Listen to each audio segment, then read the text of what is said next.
Вот наш класс. У Ирины Бирюлевой двое детей, оба инвалиды, живут в Джалиле. До этого где только не обучались. Школа-интернат Муслимова, потом коррекционные классы в Джалиле. Сейчас на автобусе ездят в село Старый Мензелябаш. Опаздывает автобус.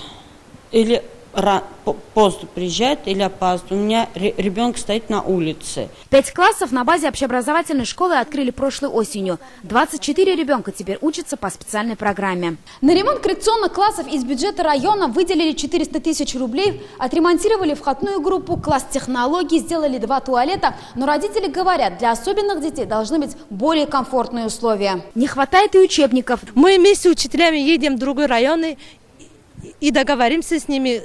У них бывают лишние книги, мы их все собираем. Показывай элементы, как гладить. В школе нет психолога. Преподаватель Лилия Иралина говорит, поведение детей с нарушением интеллекта не предугадаешь. Разные ситуации на уроке бывают. Ребенок может не сидеть, у него что-то там начинает, нервная система расшатываться, он может встать, крикнуть. Вот в этой ситуации ему как-то его нужно подойти, приласкать, выяснить, почему так. Классы в селе Мензелябаш открыли после многократных обращений родителей. До этого такие были в самом Джалиле, но из-за переполненности школы их тогда закрыли и перенесли в Мензелябаш. Сейчас в районе порядка 40 детей обучаются по спецпрограмме. Так как школа малокомплектная, штат здесь не предусмотрен.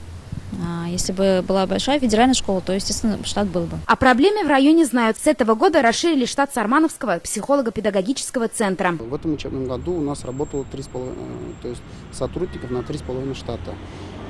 Уже в конце мая у нас данный вопрос поднимался, и было решено, что в 2019-2020 учебном году мы увеличим количество штатов психологов на 2,5 штата.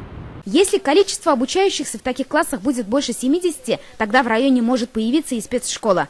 Таковы требования Министерства образования, пока родители могут отдать детей в коррекционные школы и интернаты в соседние районы. Филюза Хамидуллина, Эрик Хабибуллин, ТНВ, Сармановский район.